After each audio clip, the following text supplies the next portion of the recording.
So ನಾವು ಆಗಲೇ that discuss ಮಾಡಿದ್ವಿ ಎಂಬ್ರಿಯೋ ಹೇಗೆ ಡೆವಲಪ್ ಆಗುತ್ತೆ, ಅದರ ಬಾಡಿ ಪಾರ್ಟ್ಸ್ ಯಾವ ರೀತಿ ಡೆವಲಪ್ ಆಗುತ್ತೆ ಆ್ಯಂಡ್ ಅದು ಫೀಟಸ್ ಆಗಿ ಯಾವ ರೀತಿ ಡೆವಲಪ್ಮೆಂಟ್ ಆಗುತ್ತೆ, ಅದರ ಬಾಡಿ ಪಾರ್ಟ್ಸ್ ಲೈಕ್ ಹ್ಯಾಂಡ್ಸ್ ಆಗಿರ್ಬೋದು, ಲೆಗ್ಸ್ ಆಗಿರ್ಬೋದು, ಇದೆಲ್ಲ ಡೆವಲಪ್ ಆಗಿರುತ್ತೆ. ಸೊ ಅದನ್ನು ನಾವು ಫೀಟಸ್ ಅಂತ ಕರಿತೀವಿ. And then foetus fully development ಆದಮೇಲೆ ಮದರ್ ಅದಕ್ಕೆ ಬರ್ತ್ ಕೊಡುತ್ತೆ ಬೇಬಿಗೆ ಅಂತ ನಾವು ಡಿಸ್ಕಸ್ ಮಾಡಿದ್ವಿ. ಸೊ ಆದರೆ ಈ ರೀತಿ ಇಂಟರ್ನಲ್ ಫರ್ಟಿಲೈಸೇಷನ್ ಮೀನ್ಸ್ ಬಾಡಿ ಒಳಗಡೆನೆ. So what you mean by internal fertilisation?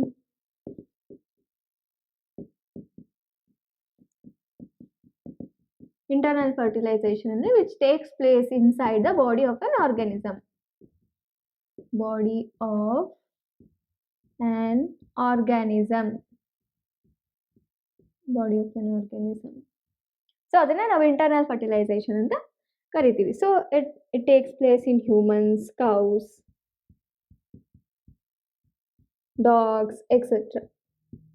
So internal fertilization takes place in hens also. So ಹೆನ್ಸಲ್ಲೂ ಸಹ ನಾವು ಈ ರೀತಿ ಇಂಟರ್ನಲ್ ಫರ್ಟಿಲೈಸೇಷನ್ನ ನೋಡ್ಬೋದು. ಮೀನ್ಸ್ ಹೆನ್ಸ್ ಬಾಡಿ ಒಳಗಡೆ you can see the fertilization taking place. So ಅದನ್ನ ನಾವು ಇಂಟರ್ನಲ್ ಫರ್ಟಿಲೈಸೇಷನ್ ಅಂತ ಕರಿತೀವಿ.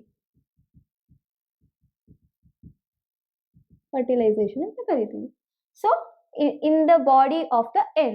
So but hens gives birth to babies like human beings. ಅಂದ್ರೆ ಯಾವ ರೀತಿ ಈಗ ಹ್ಯೂಮನ್ಸ್ ಅಲ್ಲೂ ಇಂಟರ್ನಲ್ ಫರ್ಟಿಲೈಸೇಷನ್ ಆಗುತ್ತೆ ಆ್ಯಂಡ್ ಹೆನ್ಸ್ ಅಲ್ಲೂ ಇಂಟರ್ನಲ್ ಫರ್ಟಿಲೈಸೇಷನ್ ಆಗುತ್ತೆ ಅಂತ ನಾವು ಹೇಳ್ತಿದ್ವಿ. ಸೊ ಹ್ಯೂಮನ್ಸ್ ಹೇಗೆ ಫೀಟಸ್ ಡೆವಲಪ್ ಆಗುತ್ತೆ, ಆ ಫೀಟಸ್ ಡೆವಲಪ್ ಆದಮೇಲೆ ಮದರ್ ಬೇಬಿಗೆ ಬರ್ತ್ ಕೊಡ್ತಾರೆ. ಸೊ ಹಾಗಾದ್ರೆ ಹೆನ್ಸಲ್ಲೂ ಅದೇ ರೀತಿ ಆಗುತ್ತಾ? ಹೆನ್ಸಲ್ಲೂ ಯಾಕಂದ್ರೆ ಈಗ ಹ್ಯೂಮನ್ ಬೀಯಿಂಗ್ಸ್ ಅಲ್ಲೂ ಇಂಟರ್ನಲ್ ಫರ್ಟಿಲೈಸೇಷನ್ ಆಗುತ್ತೆ ಅಂತ ನಾವು ಹೇಳ್ತಿದೀವಿ. ಅದೇ ರೀತಿ ಹೆನ್ಸಲ್ಲೂ ಸಹ ನಾವು ಇಂಟರ್ನಲ್ ಫರ್ಟಿಲೈಸೇಷನ್ ಆಗುತ್ತೆ ಅಂತ ಹೇಳ್ತಿದೀವಿ.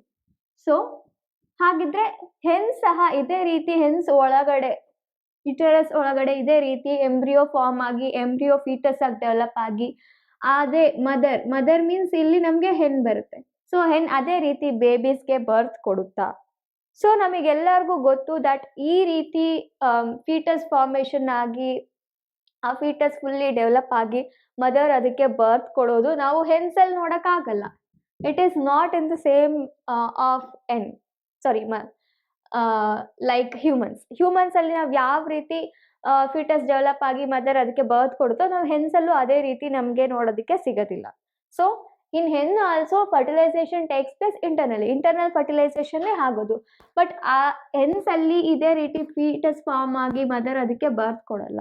ಸೊ ಹೆನ್ಸಲ್ಲಿ ಬೇರೆನೇ ಪ್ರೋಸೆಸ್ ಆಗುತ್ತೆ. ಸೊ ಹೇಗೆ ಹೆನ್ಸ್ ಎಗ್ಸ್ನಲ್ಲೇ ಮಾಡುತ್ತೆ. ಸೊ ಅದರಲ್ಲಿ ಹೇಗೆ ಪ್ರೋಸೆಸ್ ಆಗುತ್ತೆ ಅಂತ ನೋಡೋಣ. So let's know how chicks Born. So ಹಾಗೆ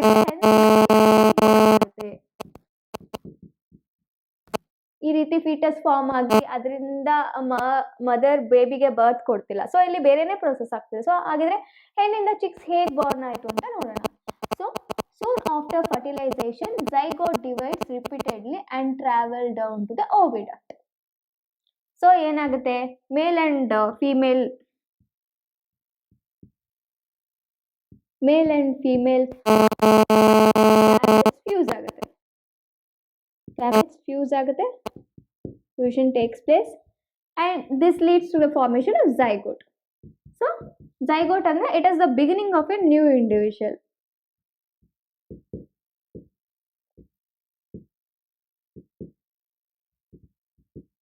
So it is the beginning of a new individual. Soon after fertilization zygote form ಆಗುತ್ತೆ. ಫರ್ಟಿಲೈಸೇಷನ್ ಆದ್ಮೇಲೆ ಆ ಫಾರ್ಮ್ ಆಗಿರುವಂತ zygote ಏನಾಗುತ್ತೆ, ಡಿವೈಡ್ಸ್ ರಿಪೀಟೆಡ್ಲಿ. ಅದು ರಿಪೀಟೆಡ್ಲಿ ಡಿವೈಡ್ ಆಗುತ್ತೆ. ಸೊ ರಿಪೀಟೆಡ್ಲಿ ಡಿವೈಡ್ ಆಗಿ ಏನಾಗುತ್ತೆ and travels down the oviduct. So this is the reproductive part of the hen. So hens ಅಲ್ಲಿ ಈ ರೀತಿ ರೀಪ್ರೊಡಕ್ಟಿವ್ ಆರ್ಗನ್ ಈ ರೀತಿ ಇರುತ್ತೆ. So this is the ovary and ಇದೆಲ್ಲ ಏನಿದೆಯಲ್ಲ the remaining thing is oviduct. So ಓವರಿಯಲ್ಲಿ ಏನು ನಮಗೆ ನೋಡಕ್ಕಿದೆ, ಸೊ ಇನ್ಫೆಂಡಿಬುಲಮ್ ಇದೆ. ಸೊ ಓವಿಡಕ್ಟ್ ಅಲ್ಲಿ ನಮಗೆ ಮ್ಯಾಗ್ನಮ್ ಇದೆ, ಯುಟರಸ್ ಆರ್ ಶೆಲ್ ಗ್ಲ್ಯಾಂಡ್ ಇದೆ, ಸೊ ವೆಜಿನಾ ಇದೆ, ಕ್ಲಯೋಕಾ ಇದೆ ಅಂಡ್ ಇಸ್ತಮಸ್ ಅಂಡ್ ಲಾರ್ಜ್ ಇಂಟೆಸ್ಟೈನ್. ಈ ರೀತಿ ಓವರಿಯಲ್ಲಿ ಅಂಡ್ ಓವಿಡಕ್ಟ್ ಅಲ್ಲಿ ಡಿಫ್ರೆಂಟ್ ಪಾರ್ಟ್ಸ್ ಇದೆ. ಈಗ ಝೈಗೋಟ್ ಏನ್ ಮಾಡುತ್ತೆ, it divides repeatedly and travels down the oviduct. So ಏನ್ ಮಾಡುತ್ತೆ, ಝೈಗೋಟ್ ಡಿವೈಡ್ಸ್ ರಿಪೀಟೆಡ್ಲಿ. ಸೊ ಅದು ರಿಪೀಟೆಡ್ಲಿ ಡಿವೈಡ್ ಆಗಿ it travels along the oviduct. Divide ಆಗುತ್ತೆ, ಆಮೇಲೆ ಟ್ರಾವೆಲ್ ಆಗುತ್ತೆ ಎಲ್ಲಿ, ಓವಿಡಕ್ಟ್ ಅಲ್ಲಿ. Oviduct means this full thing, ಇಲ್ಲಿಂದ ಇಲ್ಲಿವರೆಗೂ ಯಾವ ಇದಿದೆಯಲ್ಲ, ಸೊ ಈ ರೀತಿ.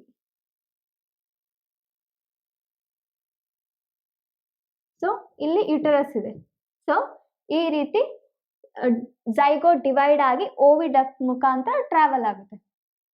So and it travels down many protective layers are formed around it. So zygote ಏನಾಗುತ್ತೆ, ಈ ರೀತಿ ಟ್ರಾವೆಲ್ ಮಾಡ್ತಾ ಬರ್ತಿದ್ದ ಹಾಗೆ ಅದಕ್ಕೆ ಒಂದೊಂದೇ ಪ್ರೊಟೆಕ್ಟಿವ್ ಲೇಯರ್ಸ್.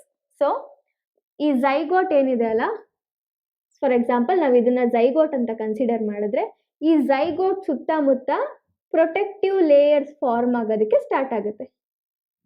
ಏನಿದು protective layers.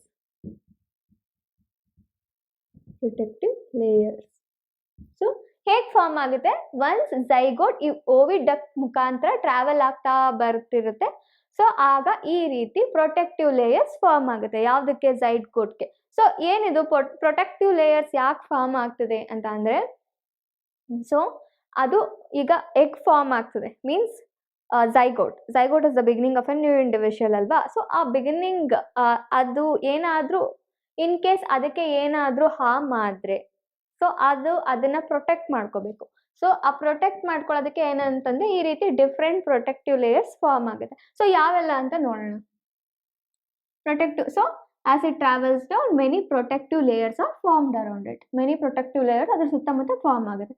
The hard shell that you see in egg is a protective layer. So ನಾವೀಗ ಎಗ್ ನ ಅಬ್ಸರ್ವ್ ಮಾಡಿದ್ರೆ ಎಗ್ ಹೇಗಿರುತ್ತೆ, so it is white and ಅದ್ರೊಳಗಡೆ ನಮಗೆ ಹಾರ್ಡ್ ಲೇಯರ್, ಸಾರಿ ಔಟ್ಸೈಡ್ ಏನಿರುತ್ತೆ ನಮಗೆ ಈ ರೀತಿ, ಇಫ್ ಯು ಕ್ಯಾನ್ ಸಿ ಈ ರೀತಿ ಇರುತ್ತೆ ಎಗ್ ಅಲ್ವಾ. ಸೊ ಮಧ್ಯದಲ್ಲಿ ನಮಗೆ ಎಗ್ ಯೋಕ್ ನೋಡಕ್ ಸಿಗುತ್ತೆ. This is the egg yolk which is in yellow colour ಅಲ್ಲಿ ಇರುತ್ತೆ. ಅಂಡ್ ಎಗ್ ವೈಟ್, ಇದನ್ನ ನಾವು ಎಗ್ ವೈಟ್ ಅಂತ ಕನ್ಸಿಡರ್ ಮಾಡೋಣ. ದಿಸ್ ಇಸ್ ಎಗ್ ವೈಟ್ ಅಲ್ವಾ, egg white. This sound something like jelly ತರ ಇರುತ್ತೆ, ಜೆಲ್ಲಿ ಅಲ್ವಾ. So this is the outer shell. So ಎಗ್ಗೆ ಒಂದು ಹಾರ್ಡ್ ಶೆಲ್ ಇರುತ್ತೆ, ಔಟ್ಸೈಡ್ ಹಾರ್ಡ್ ಶೆಲ್ ಇರುತ್ತೆ. ಸೊ ಆ ಹಾರ್ಡ್ ಶೆಲ್ ಇರೋದ್ರಿಂದ ಅದು ನಾವು ಎಗ್ನ ಅಷ್ಟು ಈಸಿಯಾಗಿ ಬ್ರೇಕ್ ಮಾಡೋಕ್ಕಾಗಲ್ಲ. ಸೊ ಅದಕ್ಕೆ ಸ್ವಲ್ಪ ಪ್ರೆಷರ್ ಬೇಕಾಗುತ್ತೆ. ಸೊ ಅಷ್ಟು ಪ್ರೆಷರ್ ನಾವು ಅಪ್ಲೈ ಮಾಡಬೇಕು. ಸೊ ಹಾಗಿದ್ರೆ ಅದು ಎಷ್ಟು ಪ್ರೊಟೆಕ್ಟಿವ್ ಆಗಿರುತ್ತೆ ಆ ಶೆಲ್ ಇರೋದ್ರಿಂದ. So it forms many protective layers. So ಯಾವುದು ಅಂದ್ರೆ ನಾವು ಹೊರಗಡೆ ಯಾವ ರೀತಿ ಒಂದು ವೈಟ್ ಶೆಲ್ ಕವರ್ ಏನಾಗಿರುತ್ತಲ್ವಾ ಎಗ್ಗೆ, ನಾವು ಬ್ರೇಕ್ ಮಾಡಿ ಅದರಿಂದ ನಾವು ಎಗ್ನ ತಗೋತೀವಿ. ಲೈಕ್ ಏನಾದರೂ ಡಿಶಸ್ ಮಾಡೋದಕ್ಕೆ, ಫಾರ್ ಎಕ್ಸಾಂಪಲ್ ಆಮ್ಲೆಟ್ ನಾವು ತಯಾರು ಮಾಡ್ತಿದ್ದೀವಿ ಅಂತ ಅಂದರೆ we have to break that. First ಇದರ ಶೆಲ್ನ ಬ್ರೇಕ್ ಮಾಡಿ ಅದರಿಂದ ನಾವು ಎಗ್ ಕಾಂಪೋನೆಂಟ್ಸ್ ಯಾವುದು ಎಗ್ ವೈಟ್ ಮತ್ತು ಯೋಕ್ನ ನಾವು ತಗೊಂಡು ನಾವು ಏನಾದ್ರು ಡಿಶ್ ಪ್ರಿಪೇರ್ ಮಾಡ್ಕೋತೀವಿ. ಸೊ ದಟ್ ಏನು ಅಂದರೆ first we have to break that shell. So ಆ ಶೆಲ್ ಏನಾಗಿತ್ತು, ಆ ಒಳಗಡೆ ಇರುವಂಥ ಎಗ್ ವೈಟ್ ಮತ್ತು ಎಗ್ ಯೋಕ್ಗೆ ಪ್ರೊಟೆಕ್ಷನ್ ಕೊಡ್ತಿತ್ತು. So it works as a protective layer. So after the hard shell is formed around the developing embryo, the end finally lays eggs. So ಏನು ಮಾಡುತ್ತೆ ಅಂದರೆ, ಸೊ ಇದೆಲ್ಲ ಏನಿರುತ್ತೆ ಅಲ್ಲ, ಇದು ಎಗ್ಸೆ. ಇದನ್ನ ನಾವು ಹೆಣ್ಣಲ್ಲಿ ನೋಡ್ಬೋದು. ಸೊ ಇದು ಯಾವ ರೀತಿ ಇರುತ್ತೆ ಅಂದರೆ ಫುಲ್ ಎಲ್ಲೋ ಇರುತ್ತೆ. ಇದು ಇಟ್ ಲುಕ್ಸ್ ಲೈಕ್ ಎಲ್ಲೋ ಇಶ್ ಆಗಿರುತ್ತೆ ಇದು. ಸೊ ಆಲ್ರೆಡಿ ಲೆಗ್ಸ್ ಇರುತ್ತೆ. ಸೊ ಈ ಎಗ್ಸ್ ಏನಾಗಿರುತ್ತೆ ಅಂದ್ರೆ ಇದು ಟ್ರಾವೆಲ್ ಮಾಡ್ತಾ ಬರ್ತಾ ಅದಕ್ಕೆ ಪ್ರೊಟೆಕ್ಟಿವ್ ಲೇಯರ್ಸ್ ಫಾರ್ಮ್ ಆಗುತ್ತೆ, ಅಂದರೆ ಔಟರ್ ಶೆಲ್ ಫಾರ್ಮ್ ಆಗುತ್ತೆ. ಔಟರ್ ಶೆಲ್ ಫಾರ್ಮ್ ಆಗಿರೋದ್ರಿಂದ ಇಟ್ ಇಸ್ ಪ್ರೊಟೆಕ್ಟೆಡ್, ಸೊ ಅದು ಪ್ರೊಟೆಕ್ಟ್ ಮಾಡ್ಕೊಳುತ್ತೆ. ಆಗ ಏನು ಮಾಡುತ್ತೆ ಅಂದರೆ ಆಫ್ಟರ್ ಹಾರ್ಡ್ ಶೆಲ್ ಫಾರ್ಮ್ ಆದಮೇಲೆ, ಅಂದರೆ ಆ ಔಟರ್ ಶೆಲ್ ಏನಿದೆ ಅಲ್ಲ ಅದು ಫಾರ್ಮ್ ಆದಮೇಲೆ developing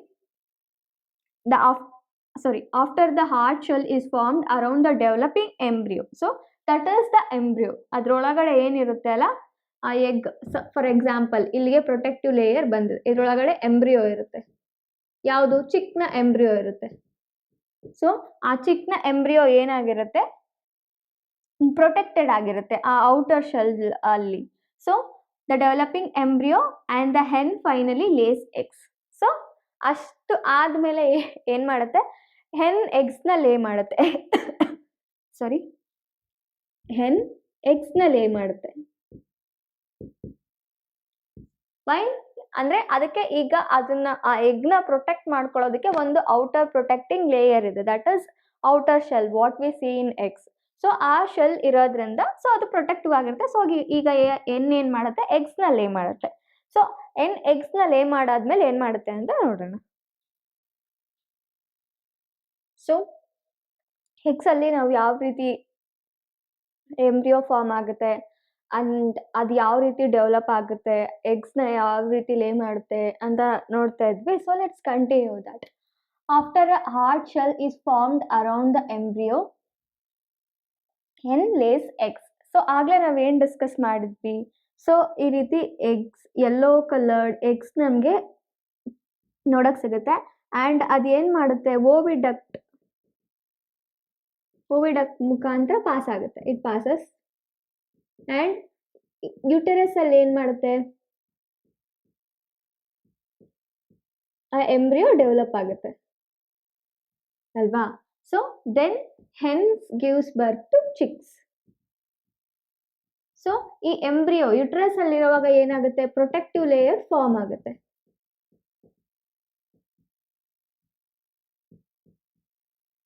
that is shell, egg shell, outer egg shell. ಯಾವ ರೀತಿ? Like this is the outer egg shell. So ಈ ರೀತಿ ನಮಗೆ ಔಟರ್ ಎಗ್ ಶೆಲ್ ನೋಡಕ್ ಸಿಗುತ್ತೆ. So this is the protective layer.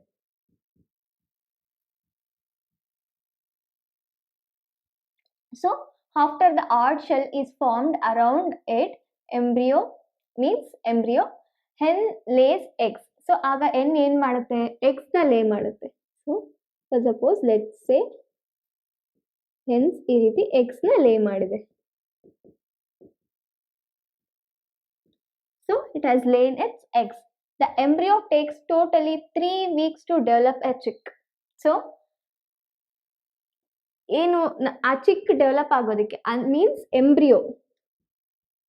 Embryo ಇಂದ ಚಿಕ್ ಡೆವಲಪ್ ಆಗೋದಕ್ಕೆ ಎಷ್ಟು ಟೈಮ್ ಬೇಕು ಅಂದರೆ 3 weeks ಬೇಕು. ಸೊ ಈಗ ನಾವು ಹ್ಯೂಮನ್ಸ್ ಅಲ್ಲಿ ನಾವು ಕನ್ಸಿಡರ್ ಮಾಡಿದ್ರೆ ಆ ಫೀಟಸ್, ಲೈಕ್ ನಾವು ಎಂಬ್ರಿಯೋ ಅಂತಾನೆ ಕನ್ಸಿಡರ್ ಮಾಡಿದ್ರೆ ಅದು ಫೀಟಸ್ ಆಗಿ ಕನ್ವರ್ಟ್ ಆಗೋದಕ್ಕೆ ಎಷ್ಟು ಟೈಮ್ ಬೇಕಾಗುತ್ತೆ? It requires 9 months. After that mother gives birth to the baby. So ಇಲ್ಲಿ ಆ ಎಂಬ್ರಿಯೋ ಚಿಕ್ಕಾಗಿ ಕನ್ವರ್ಟ್ ಆಗೋದಕ್ಕೆ ಎಷ್ಟು ಟೈಮ್ ಬೇಕು ಅಂದರೆ 3 weeks. 3 weeks ಬೇಕು ಎಲ್ಲಿ? ಹೆನ್ಸ್ಗೆ. ಯಾಕೆ? ಎಂಬ್ರಿಯೋ ಚಿಕ್ಕಾಗಿ ಕನ್ವರ್ಟ್ ಆಗೋದಕ್ಕೆ. ಫೈನಲಿ ಆ ಎಗ್ ಶೆಲ್ನ ಬ್ರೇಕ್ ಮಾಡಿಕೊಂಡು ಚಿಕ್ ಆಚೆ ಬರುತ್ತೆ. So that requires totally 3 weeks. 3 weeks time ಬೇಕು ಅದಕ್ಕೆ. So you must have seen hen sitting on the egg to provide sufficient warmth. So ಈ ಪೀರಿಯಡ್ ಅಲ್ಲಿ ಸೊ ಒನ್ಸ್ ಎಗ್ನ ಲೇ ಮಾಡಿ ಆದ್ಮೇಲೆ ಎಗ್ಸ್ನ ಲೇ ಮಾಡುತ್ತೆ ಈ ರೀತಿ. ಸೊ ಈಗ ಒಂದು ಎಗ್ ಈ ರೀತಿ ಒಂದು ಎನ್ ಈ ರೀತಿ ಎಗ್ಸ್ನ ಲೇ ಮಾಡಿದೆ ಅಂತ ನಾವು ಕನ್ಸಿಡರ್ ಮಾಡೋಣ. ಸೊ ಆಗ ಆ ಎನ್ ಏನ್ ಮಾಡುತ್ತೆ? ಸೊ ಈಗ ಒಂದು ಕಂಡೀಷನ್ ಬೇಕು ಇದಕ್ಕೆ. ಯಾವುದಕ್ಕೆ? So okay, let's take here. ಒಂದು ಹೆನ್ ಈ ರೀತಿ ಎಗ್ಸ್ನ ಲೇ ಮಾಡಿದೆ.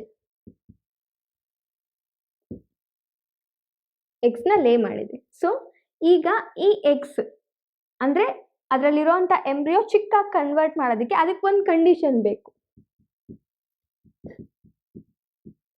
ಆ ಕಂಡೀಷನ್ ಏನು ಅಂದರೆ warm condition. So warm condition ಈ ಎಗ್ಸ್ಗೆ ಬೇಕು. ಸೊ ಅದು ಹೇಗೆ ಪ್ರೊವೈಡ್ ಆಗುತ್ತೆ, ಯಾರು ಪ್ರೊವೈಡ್ ಮಾಡ್ತಾರೆ?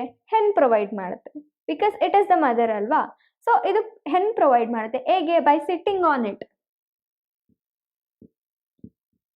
ಹೆನ್ ಈ ಎಗ್ಸ್ ಮೇಲೆ ಕೂತು ಮೀನ್ಸ್ ಸಿಟ್, ಅದಕ್ಕೆ ಬೇಕಾಗಿರುವಂಥ ವಾರ್ಮ್ತ್ ಕಂಡೀಷನ್ನ ಪ್ರೊವೈಡ್ ಮಾಡುತ್ತೆ. ಸೊ ನಾವು ಅದನ್ನ ಅಬ್ಸರ್ವ್ ಮಾಡಿದ್ರೆ ಗೊತ್ತಾಗುತ್ತೆ. ಸೊ ಒಂದು ಪ್ಲೇಸಲ್ಲಿ ಆ ಎಗ್ಸ್ ಎಲ್ಲ ಇದ್ರೆ ಅದರ ಫುಲ್, ಸೊ ಈಗ ಹೇಗಿರುತ್ತೆ ಹೆಣ್ಣು, ಅದಕ್ಕೆ 2 ವಿಂಗ್ಸ್ ಇರುತ್ತೆ ಅಲ್ವಾ. ಸೊ ಫುಲ್ ಅದರ ಬಾಡಿ ಎಲ್ಲಾನು ಅದ್ರ ಮೇಲೆ ಕೂತು ವಿಂಗ್ಸ್ ಎಲ್ಲಾನು ಅದ್ರ ಎಗ್ಸ್ಗೆ ಲೈಕ್ ಫುಲ್ ಅದನ್ನ ಕವರ್ ಮಾಡುತ್ತೆ. ಕವರ್ ಮಾಡಿ ಅದನ್ನ ಪ್ರೊಟೆಕ್ಟ್ ಮಾಡಿ ಅದಕ್ಕೆ ಒಂದು ವಾರ್ಮ್ ಕಂಡೀಷನ್ನ ಕೊಡುತ್ತೆ. ಸೊ ದಟ್ ಅದಕ್ಕೆ ವಾರ್ಮ್ ಕಂಡೀಷನ್ ಸಿಕ್ಕಿದ್ಮೇಲೆ ಏನಾಗುತ್ತೆ, during this period development of chick takes place inside the egg shell. So ಯಾವಾಗ ಮೀನ್ಸ್ ಇನ್ ದಟ್ 3 ವೀಕ್ಸ್ ನಾವೇನು ಹೇಳಿದ್ವಿ, ಆ ಎಂಬ್ರಿಯೋ ಚಿಕ್ಕಾಗಿ ಕನ್ವರ್ಟ್ ಆಗೋದಕ್ಕೆ 3 ವೀಕ್ಸ್ ಬೇಕು ಅಂತ ಹೇಳಿದ್ವಿ. ಸೊ ಯಾವಾಗ ಈ ಎಗ್ ಬಂದು ಹೆಣ್ ಬಂದು ಎಗ್ ಮೇಲೆ ಕೂತು ಅದಕ್ಕೆ ವಾರ್ಮ್ ಕಂಡೀಷನ್ನ ಪ್ರೊವೈಡ್ ಮಾಡುತ್ತೆ ಅಲ್ಲ, ಆ್ಯಂಡ್ ಇಟ್ ರಿಕ್ವೈರ್ಸ್ 3 ವೀಕ್ಸ್ ಬೇಕು ಅಂತ ಹೇಳಿದ್ವಿ. ಆ 3 ವೀಕ್ಸಲ್ಲಿ ಏನಾಗುತ್ತೆ ಅಂದರೆ ಎಂಬ್ರಿಯೋ, ಆ ಎಗ್ಗಲ್ಲಿ ಇದ್ದಂತಹ ಎಂಬ್ರಿಯೋ ಚಿಕ್ ಆಗಿ ಕನ್ವರ್ಟ್ ಆಗ್ತಾ ಇರುತ್ತೆ, ಮೀನ್ಸ್ ಡೆವಲಪ್ ಆಗ್ತಾ ಇರುತ್ತೆ. ಸೊ ಇದರಲ್ಲಿ ಎಂಬ್ರಿಯೋ ಇರುತ್ತೆ. ಓಕೆ, ಅದು ಆ 3 ವೀಕ್ಸ್ ಸ್ಪ್ಯಾನಲ್ಲಿ ಏನಾಗ್ತಾ ಇರುತ್ತೆ ಅಂದರೆ ಸ್ವಲ್ಪ ಸ್ವಲ್ಪನೇ ಚಿಕ್ಕಾಗಿ ಕನ್ವರ್ಟ್ ಆಗ್ತಿರುತ್ತೆ. ಸೊ ಹೇಗೆ ಅದರ ಬಾಡಿ ಪಾರ್ಟ್ಸ್ ಡೆವಲಪ್ ಆಗೋದು. ಈಗ ಹ್ಯೂಮನ್ ಬೀಯಿಂಗ್ಸ್ನ ಅಲ್ಲಿ ನಾವು ನೋಡಿದಾಗ ಏನಾಗಿತ್ತು, legs, hands, head, years, ice etcetera, ಈ ರೀತಿ ಡಿಫ್ರೆಂಟ್ ಪಾರ್ಟ್ಸ್ ಎಲ್ಲ ಡೆವಲಪ್ ಆಗ್ತಿತ್ತು ಯಾವಾಗ ಎಂಬ್ರಿಯೋದಲ್ಲಿ. ಸೊ ದೆನ್ ಫೈನಲಿ ಅದು ಫೀಟಸ್ ಆಗಿ ಡೆವಲಪ್ ಆಗ್ತಿತ್ತು. ಸೊ ಅದೇ ರೀತಿ ಈ ಚಿಕ್ಕಲ್ಲೂ ಸಹ ಅದಕ್ಕೂ ಏನಿರುತ್ತೆ, ಈ ರೀತಿ ಲೆಗ್ಸ್ ಇರುತ್ತೆ ಆ್ಯಂಡ್ ವಿಂಗ್ಸ್ ಬರಬೇಕು, ಅದಕ್ಕೆ ಬೀಕ್ ಇರುತ್ತೆ, ಈ ರೀತಿ ಲೆಗ್ಸ್, ವಿಂಗ್ಸ್, ಬೀಕ್ ಇರುತ್ತೆ, ಐಸ್ ಇರುತ್ತೆ. ಸೊ ಬಾಡಿ ಮೇಲೆ ಇರ್ತಕ್ಕಂಥ ಹೇರ್ ಆಗಿರ್ಬೋದು, ಈ ರೀತಿ ಡಿಫ್ರೆಂಟ್ ಎಲ್ಲ ಬಾಡಿ ಪಾರ್ಟ್ಸು ಡೆವಲಪ್ ಆಗ್ತಿರುತ್ತೆ. ಯಾವಾಗ in the span of this 3 weeks, ಅದು ಡೆವಲಪ್ ಆಗೋದಕ್ಕೆ 3 ವೀಕ್ಸ್ ಬೇಕು ಅಂತ ಹೇಳಿದ್ವಿ. ಆ 3 ವೀಕ್ಸ್ ಸ್ಪ್ಯಾನಲ್ಲಿ ಏನಾಗುತ್ತೆ ಅಂದರೆ ಈ ರೀತಿ ಬಾಡಿ ಪಾರ್ಟ್ಸ್ ಎಲ್ಲ ಡೆವಲಪ್ ಆಗ್ತಿರುತ್ತೆ. So during this period development of the chick takes place inside the egg shell. ಎಲ್ಲಿ? ಎಗ್ ಶೆಲ್ ಒಳಗಡೆ. This is egg shell. ಅದ್ರ ಒಳಗಡೆ ಫೀಟಸ್ ಡೆವಲಪ್ಮೆಂಟ್ ಆಗ್ತಿರುತ್ತೆ, ಲೈಕ್ ಬಾಡಿ ಪಾರ್ಟ್ಸ್ ಎಲ್ಲ ಗ್ರೋತ್ ಆಗೋದು ಆ ರೀತಿ. After the complete development it bursts open the egg shell. ಇವಾಗ ಈ ಎಗ್ ಶೆಲ್ ಏನಾಗಿದೆ, 3 ವೀಕ್ಸ್ ಕಂಪ್ಲೀಟ್ ಆಯಿತು, ಅದರ ಡೆವಲಪ್ಮೆಂಟ್ ಎಲ್ಲಾನು ಕಂಪ್ಲೀಟ್ ಆಯಿತು. ಸೊ ಈಗ ಆ ಎಗ್ಗಲ್ಲಿ ಚಿಕ್ ಬಾರ್ನ್ ಆಗಿದೆ. ಸೊ ಈಗ ಚಿಕ್ ಡೆವಲಪ್ಮೆಂಟ್ ಕಂಪ್ಲೀಟ್ಲಿ ಆಗಿದೆ. ಆಗ ಏನು ಮಾಡುತ್ತೆ, ಈ ಎಗ್ ಶೆಲ್ನ ಬ್ರೇಕ್ ಮಾಡುತ್ತೆ. ಸೊ ಇಟ್ ಬ್ರೇಕ್ಸ್, ಈ ರೀತಿ ಬ್ರೇಕ್ ಮಾಡಿಕೊಂಡು, ಸೊ ಈ ರೀತಿ ಬ್ರೇಕ್ ಆದಮೇಲೆ ಆ ಚಿಕ್ ಆಚೆ ಬರುತ್ತೆ. ಎಲ್ಲಿಂದ? ಎಗ್ಗಿಂದ. It comes out of the egg. ಯಾವುದು? ಚಿಕ್. ಒನ್ಸ್ ಅದು ಕಂಪ್ಲೀಟಾಗಿ ಡೆವಲಪ್ ಆದಮೇಲೆ ಏನು ಮಾಡುತ್ತೆ, ಈ ಎಗ್ ಶೆಲ್ ಒಳಗಡೆ ಇರುತ್ತೆ ಅಲ್ವಾ ಚಿಕ್, ಎಗ್ ಶೆಲ್ ಒಳಗಡೆ ಇರುತ್ತೆ, ಆ ಎಗ್ ಶೆಲ್ನ ಬ್ರೇಕ್ ಮಾಡುತ್ತೆ ಅಥವಾ ಹ್ಯಾಚ್ ಮೀನ್ಸ್ ದ ಸೇಮ್, ಅದು ಬ್ರೇಕ್ ಮಾಡುತ್ತೆ ಆ್ಯಂಡ್ ಆ ಎಗ್ ಶೆಲ್ಲಿಂದ ಆಚೆ ಬರುತ್ತೆ ಯಾವುದು? Chick. So that then gives birth to chick. So ಈ ರೀತಿ. ಸೊ ಏನು ಮಾಡುತ್ತೆ, ಈ ರೀತಿ ಹೆನ್ಸ್ ಏನು ಮಾಡುತ್ತೆ, ಫಸ್ಟ್ ಅದರಲ್ಲಿ ಎಗ್ಸ್ ಈ ರೀತಿ ಫಾರ್ಮ್ ಆಗಿರುತ್ತೆ. ಸೊ ಅದಕ್ಕೆ ಪ್ರೊಟೆಕ್ಟಿವ್ ಲೇಯರ್ ಇರೋದಿಲ್ಲ. ಸೊ ಅದು once it passes through the oviduct ಮುಖಾಂತರ ಪಾಸ್ ಆಗಬೇಕಾದ್ರೆ ಯುಟರಸ್ಗೆ ರೀಚ್ ಆದಾಗ ಎಗ್ ಶೆಲ್ ಅಂದರೆ ಪ್ರೊಟೆಕ್ಟಿವ್ ಶೆಲ್ ಏನು ಅದರ ಲೇಯರ್ಸ್ ಏನಿರುತ್ತಲ್ಲ ಅದೆಲ್ಲ ಫಾರ್ಮ್ ಆಗುತ್ತೆ. ಸೊ ಫಾರ್ಮ್ ಆದಾಗ ಎಂಬ್ರಿಯೋ ಫಾರ್ಮ್ ಆಗಿರುತ್ತೆ ಆ್ಯಂಡ್ ಆ ಎಂಬ್ರಿಯೋ ಏನಾಗಿರುತ್ತೆ ಅಂತಂದರೆ ನೆಕ್ಸ್ಟ್ ಆ ಎಂಬ್ರಿಯೋ ಡೆವಲಪ್ ಆಗಿ 3 weeks it takes 3 weeks. 3 weeks ತಗೊಂಡು ಡೆವಲಪ್ ಆಗಿ ಚಿಕ್ಕಾಗಿ ಕನ್ವರ್ಟ್ ಆಗುತ್ತೆ. ಆ ಎಗ್ ಮತ್ತೆ ಏನು ಮಾಡುತ್ತೆ ಅಂತಂದರೆ, ಅದು ಎಂಬ್ರಿಯೋ ಡೆವಲಪ್ ಆಗಿ ಎಗ್ಸ್ ಎಲ್ಲ ಪ್ರೊಟೆಕ್ಟಿವ್ ಲೇಯರಿಂದ ಕವರ್ ಆದಾಗ ಎಗ್ಸ್ನ ಲೇ ಮಾಡುತ್ತೆ. ಆ ಎಗ್ಸ್ನ ಲೇ ಮಾಡಿ ಅದರ ಮೇಲೆ ಕೂತು ಅದಕ್ಕೆ ಬೇಕಾಗಿರುವಂಥ ಸಫಿಷಿಯೆಂಟ್ ಎನ್ವಿರಾನ್ಮೆಂಟ್ ಮೀನ್ಸ್ ವಾರ್ಮ್ತ್ ಕಂಡೀಷನ್ನ ಪ್ರೊವೈಡ್ ಮಾಡುತ್ತೆ. ಪ್ರೊವೈಡ್ ಮಾಡಿದಾಗ ಏನಾಗುತ್ತೆ, ಅದರಲ್ಲಿರುವಂಥ ಎಂಬ್ರಿಯೋ ಚಿಕ್ಕಾಗಿ ಡೆವಲಪ್ ಆಗುತ್ತೆ. ಚಿಕ್ಕಾಗಿ ಡೆವಲಪ್ ಆದಾಗ ಏನಾಗುತ್ತೆ, ಆ ಎಗ್ ಶೆಲ್ಸ್ನ ಬ್ರೇಕ್ ಮಾಡಿಕೊಂಡು ಅದು ಆಚೆ ಬರುತ್ತೆ. ಯಾವುದು chick. So that it gives birth to the young one. So, in animals which undergo external fertilization, development of the embryo takes place outside of the body. So, ನಾವು external ಫರ್ಟಿಲೈಸೇಷನ್ನ discuss ಮಾಡಿದ್ವಿ. So internal ಫರ್ಟಿಲೈಸೇಷನ್ನು discuss ಮಾಡಿದ್ವಿ, ಎಕ್ಸ್ಟರ್ನಲ್ ಫರ್ಟಿಲೈಸೇಷನ್ನು ಸಹ ನಾವು discuss ಮಾಡಿದ್ವಿ. So what you mean by internal fertilisation? The fertilization takes place inside the body, means fusion of male and female gametes body ಒಳಗಡೆನೆ ಆಗ್ತದೆ. ಸೊ ಎಕ್ಸ್ಟರ್ನಲ್ ಫರ್ಟಿಲೈಸೇಷನ್ ಡಿಸ್ಕಸ್ ಮಾಡಿದ್ವಿ, it takes place outside the body. So ವಾಟರಲ್ಲಿ ಆಗುತ್ತೆ ಅಂತ. ನಾವು ಇಲ್ಲಿ internal fertilization ಯಾವ್ದಾರು discuss ಮಾಡಿದ್ವಿ in case of humans. External fertilization ಎಲ್ಲಿ ಡಿಸ್ಕಸ್ ಮಾಡಿದ್ವಿ in case of frog means tadpoles ಎಲ್ಲ ಎಗ್ ಬಾರ್ನ್ ಆಗುತ್ತೆ ಅಂತ ನಾವು ಡಿಸ್ಕಸ್ ಮಾಡಿದ್ವಿ. ಹಾಗಿದ್ರೆ external fertilization in animals which undergo external fertilization, development of embryo takes place outside the body. So ನಾವು already discuss ಮಾಡಿದ್ವಿ. ಸೊ ಎಲ್ಲಿ means in water. So in animals which undergo external fertilization, development of embryo takes place outside the body. So ನಾವು discuss ಮಾಡಿದ್ವಿ external fertilization takes ಅಂದರೆ external fertilization discuss ಮಾಡಬೇಕಾದ್ರೆ. So external fertilization in case of tadpoles ನಾವು discuss ಮಾಡಿದ್ವಿ. tadpoles. So ಎಲ್ಲಿ takes place ಆಗುತ್ತೆ external fertilization? ವಾಟರಲ್ಲಿ means outside of the body. ಎಲ್ಲಿ ನೋಡ್ಬೋದು ನಾವದು? In streams and ponds. Streams ಯಾವುದು? Flowy streams. Flowy streams and ponds. So it takes place outside of the body. So the embryo grows within the egg coverings. So ಆ ಕೇಸಲ್ಲಿ ಏನಾಗುತ್ತೆ ಅಂದರೆ the embryo ಹೆನ್ಸಲ್ಲಿ ಯಾವ ರೀತಿ ಎಂಬ್ರಿಯೋ ಎಗ್ ಶೆಲ್ ಒಳಗಡೆ growth ಆಗುತ್ತೆ ಅಲ್ವಾ, ಅದೇ ರೀತಿ ಇಲ್ಲೂ ಸಹ ಎಂಬ್ರಿಯೋ ಹೇಗೆ ಗ್ರೋತ್ ಆಗುತ್ತೆ ಇನ್ ಎಗ್ ಕವರಿಂಗ್. ಇದು ಎಗ್ ಕವರಿಂಗ್ ಅಂತ ನಾವು ಕನ್ಸಿಡರ್ ಮಾಡಿದ್ರೆ ಇಲ್ಲಿ ಎಂಬ್ರಿಯೋ ಗ್ರೋತ್ ಆಗುತ್ತೆ. ಸೊ ನಾವು ಟ್ಯಾಡ್ಪೋಲ್ಸ್ ಎಗ್ಸ್ ಯಾವ ರೀತಿ ಇರುತ್ತೆ ಅಂತ ಡಿಸ್ಕಸ್ ಮಾಡಿದ್ವಿ. ಸೊ ಈ ರೀತಿ ಎಗ್ ಇರುತ್ತೆ, ಅದಕ್ಕೆ ಒಂದು ಪ್ರೊಟೆಕ್ಟಿವ್ ಲೇಯರ್ ಇರುತ್ತೆ outside and it is in jelly form. ಇದು ಜೆಲ್ಲಿ ಟೈಪ್ ಇರುತ್ತೆ. ಸೊ ಜೆಲ್ಲಿ ಪ್ರೊಟೆಕ್ಟಿವ್ ಲೇಯರ್ ನಾವೆಲ್ಲಿ ನೋಡ್ಬೋದು? ಇದು ಇನ್ ಕೇಸ್ ಆಫ್ ಟ್ಯಾಡ್ಪೋಲ್ಸ್. ಟ್ಯಾಡ್ಪೋಲ್ಸ್ ಅಲ್ಲಿ ನಾವು ಈ ರೀತಿ ನೋಡ್ಬೋದು. So after the embryo development the egg hatches. Embryo once develop ಆದಮೇಲೆ ಏನಾಗುತ್ತೆ? Same in case of eggs ಇದು ಹ್ಯಾಚ್ ಆಗುತ್ತೆ. So this is the embryo.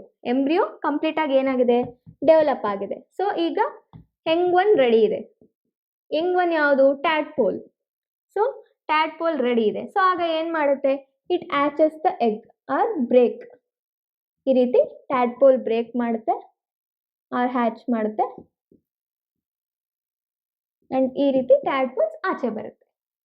So we can see number of tadpoles swimming in streams and ponds. ನಾವು streams ಮತ್ತು ponds, we take this as streams ಮತ್ತು ponds. Streams ಮತ್ತು ಪಾಂಡ್ಸಲ್ಲಿ ನಾವು number of ಟ್ಯಾಡ್ಪೋಲ್ಸ್ ನೋಡ್ಬೋದು. ಈ ರೀತಿ ಇರುತ್ತೆ. ಟ್ಯಾಡ್ಪೋಲ್ಸ್ ಏನು? They are the young ones of frog. So ಈ ರೀತಿ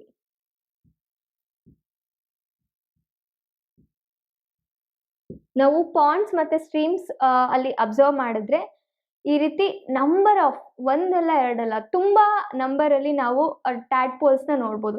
ಸೊ ನಾವು ಟ್ಯಾಡ್ಪೋಲ್ಸ್ ಎಕ್ಸ್ಟರ್ನಲ್ ಫರ್ಟಿಲೈಸೇಷನ್ ಡಿಸ್ಕಸ್ ಮಾಡಬೇಕಾದ್ರೆ ಹೇಳಿದ್ವಿ ದಟ್ ಒಂದು ಅಡಲ್ಟ್ ಫ್ರಾಗ್ ಹಂಡ್ರೆಡ್ಸ್ ಎಗ್ಸ್ನ ಲೇ ಮಾಡುತ್ತೆ ಅಂತ. ಸೊ ಹಾಗಿದ್ರೆ ಎಷ್ಟು ಟ್ಯಾಡ್ಪೋಲ್ಸ್ ಅದು ಡೆವಲಪ್ ಆಗಿ ಎಂಬ್ರಿಯೋ ಆಗಿ ಡೆವಲಪ್ ಆಗಿ ಅದು ಯಂಗ್ವನ್ನ ಕನ್ವರ್ಟ್ ಆಗಿ ಟ್ಯಾಡ್ಪೋಲ್ ಆಚೆ ಬಂದ್ಮೇಲೆ ಎಷ್ಟು ನಂಬರ್ ಆಫ್ ಟ್ಯಾಡ್ಪೋಲ್ಸ್ನ ನಾವು ನೋಡ್ಬೋದು. ಸೊ ಈ ರೀತಿ ಎಕ್ಸ್ಟರ್ನಲ್ ಫರ್ಟಿಲೈಸೇಷನ್ ಆಗುತ್ತೆ. So we discussed about fertilisation, external fertilisation and humans ಅಲ್ಲಿ ಯಾವ ರೀತಿ ಫರ್ಟಿಲೈಸೇಷನ್ ಆಗುತ್ತೆ, ಎಂಬ್ರಿಯೋ ಯಾವ ರೀತಿ ಫಾರ್ಮ್ ಆಗುತ್ತೆ ಆ್ಯಂಡ್ ಫಿಟಸ್ ಯಾವ ರೀತಿ ಇರುತ್ತೆ ಆ್ಯಂಡ್ ಯಾವ ರೀತಿ ಅದು ಫಾರ್ಮ್ ಆಗುತ್ತೆ ಅಂತೆಲ್ಲ ನಾವು ಡಿಸ್ಕಸ್ ಮಾಡಿದ್ವಿ. ಆ್ಯಂಡ್ ಹೆನ್ಸಲ್ಲಿ ಯಾವ ರೀತಿ ಆಗುತ್ತೆ, ಟ್ಯಾಡ್ಪೋಲ್ಸ್ ಸಹ ನಾವು ಡಿಸ್ಕಸ್ ಮಾಡಿದ್ವಿ. Next will discuss the another topic.